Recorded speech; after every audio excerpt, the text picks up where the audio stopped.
bóng bọn ở kiaខ្ញុំឃើញវីដេអូមួយនេះនៅខាងសៀមវាយកទៅចុះផ្សាយដោយវាទៅកន្លែងព័ត៌មានថាប្រជាជនខ្មែរយើងកំពុងតែងើបតវ៉ានៅពេញព្រំដែនដោយសារតែទាមទារបើកច្រកព្រំដែនជាមួយវាខ្ញុំក៏បានចូលទៅស្ដាប់ពីព័ត៌មាននឹងដែលបងប្អូនប្រជាជនខ្មែរយើងផុសមុននឹងវាគឺជារឿងមួយដែលតាក់ទងពីបញ្ហានៃក្រុមហ៊ុនអចលនៈទ្រព្យដែលមានម្ចាស់ឈ្មោះថាវណ្ណានេះលក់ដីទៅឲ្យបងប្អូនប្រជាជនខ្មែរដែលគាត់រស់នៅប៉ោយប៉ែតនេះរាប់រយគ្រួសារដែលជាក្រុមហ៊ុនលក់អចលនៈទ្រព្យខ្យល់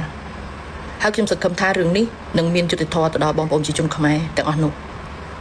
វាគឺជារឿងមួយដែលនាងខ្ញុំតែងតែចង់មកនិយាយជាមួយនឹងមនុស្សឥឡូវមួយចំនួនដែលតែងតែមានលុយហើយមានភាពអាត្មានិយមរស់មានក្តីសុខលើកំណត់ទុករបស់គេវាគឺជារឿងមួយដែលគ្រោះថ្នាក់ខ្លាំងមែនទែនសម្រាប់ប្រទេសជាតិហេតុអ្វីបានជាមិនចេះចែករំលែកគ្នារស់នៅងាប់ទៅវិញអត់យកអីទៅបានទេដូចជាអ្នកដែលកាន់តែមានហើយ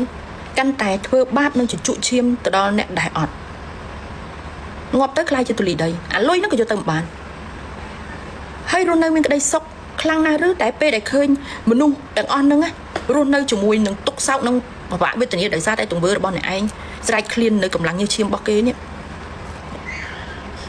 រឿងទាំងអស់នេះគួរតែលុបបំបត្តិនៅក្នុងប្រទេសជាតិខ្មែរយើងឲ្យបានភាពអយុត្តិធម៌ជាមួយនឹងប្រជារាស្ត្រនិងអ្នកទុនខ្សោយនេះក៏គួរតែកុំឲ្យមានទៀតដែរប្រសាសន៍របស់ថ្នាក់ដឹកនាំគាត់បានស្រែកក្លែងមកហើយមន្ត្រីរាជការត្រូវតែធ្វើការបម្រើរាជឲ្យល្អមន្ត្រីពុករលួយត្រូវតែកម្ចាត់ដកចោលឲ្យខ្ទេចដល់ពេលដែលគេឆ្ការហើយល្អអ្នកឯងនឹងជួបល្អអាក្រក់អ្នកឯងនឹងជួបអាក្រក់អ្នកធ្វើការចំនួនធំក៏ដោយរស់ស៊ីកេងប្រវាញ់កម្លាំងញើសឈាមរបស់អ្នកអត់ទុនខ្សោយអ្នកឯងក៏កិច្ចអត់រួចកុំគិតថាសម័យ social media នេះអ្នកឯងធ្វើអ្វីក៏បានតាមតែចិត្តណានេះគឺជាពេលវេលាមួយដែលអ្នកឯងត្រូវដឹងថាយុត្តិធម៌ត្រូវតែមានសម្រាប់អ្នកទុនខ្សោយអារឿងបញ្ហាលក់ដីខ្យល់លក់ផ្ទះខ្យល់អីនេះរាប់សិបឆ្នាំនៅតែអត់មានដំណោះស្រាយហើយឥឡូវត្រូវបានសៀមនេះយកទៅវាយប្រហារហើយខ្ញុំក៏ឃើញពួកខាងគណៈបកឆ្លៀតឱកាសនោះយកទៅវាយប្រហារថ្នាក់ដឹកនាំទៀតអ្នកខ្លះវិញចូលទៅខមមិនប្រើពាក្យសឹកថានេះហើយអរគុណសន្តិភាពអីហ្នឹងហើយដំបូលសន្តិហ្នឹងហើយជ្រកក្រោមដំបូលសន្តិភាពរូបភាពតែងតែកើតមានឡើងអញ្ចឹងហើយសួរថាតើពេលដែលឃើញពួកគាត់ខមមិនដោយយល់ច្រឡំជាមួយនឹងថ្នាក់ដឹកនាំអញ្ចឹងតើគិតយ៉ាងម៉េចខ្ញុំចង់ឲ្យពិភពលោកនេះបើសិនជាមនុស្សម្នាក់ចេះមានចិត្តចែករំលែកគ្នារស់នៅកុំធ្វើអ្វីបំពេញគេកុំមានក្តីសុខលើកំណត់ទុករបស់គេមិនដឹងថាជីវិតរបស់មនុស្សម្នាក់ស្រស់បំព្រងប៉ុណ្ណាមិនដឹងថាពិភពលោកនេះមានពណ៌កាឈូកល្អប៉ុណ្ណាមនុស្សកាន់តែមានអ្នកខ្លះវិញកាន់តែអាក្រក់បើមនុស្សកាន់តែមានហើយចេះបែងចែកទៅអ្នកអត់ដោយសេចក្តីល្អដោយចិត្តបរិសុទ្ធមែនណាមិនដឹងជាល្អប៉ុណ្ណាហើយមិនដឹងថាជីវិតមនុស្សម្នាក់នឹងរស់នៅមានក្តីសុខប៉ុណ្ណាតែខ្ញុំឆ្ងល់ថាអាអ្នកអាត្មានិយមអាអ្នកស្រែកឃ្លាននៅកម្លាំងញើសឈាមគេនេះតើវារស់នៅរាល់ថ្ងៃនេះវាមានក្តីសុខផ្លូវចិត្តឬក៏អត់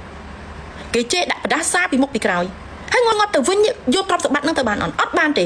ងាប់ទៅខ្លាចជាទូលីដីងាប់ទៅខ្លាចជាខ្យល់អាពេលវេលារស់នៅនេះគួរតែចែកស្នាមញញឹមទៅដល់មនុស្សជុំវិញខ្លួនឲ្យបានច្រើនក្តីសុខរបស់យើងនឹងកើតមានឡើងនៅពេលដែលយើងឃើញមនុស្សនៅក្បែរខ្លួនយើងគេសប្បាយរីករាយជាមួយនឹងវត្តមានរបស់យើងហើយនេះ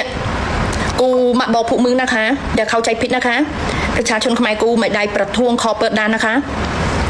นี่เป็นเรื่องที่ประชาชนខ្មែរគូประท้วงกับบริษัทหนึ่งมันมีการหลอกลวงพวกเขาโดยพวกเขาเอาเงินไปซื้อดินแล้วแต่ไม่ได้ดินค่ะเงินก็เสียหายไปแล้วดินก็ไม่มีไอ้นี้จึงพวกเขาพากันมาประท้วงนะคะเข้าใจเนาะอย่าเข้าใจผิดว่าไอ้นี่เป็นเรื่องประท้วงเปิดด่านนะคะอันนี้เป็นเรื่องสำคัญที่พวกมึงต้องเรียนรับรู้ภาษาที่อยู่ติดข้างประเทศพวกมึง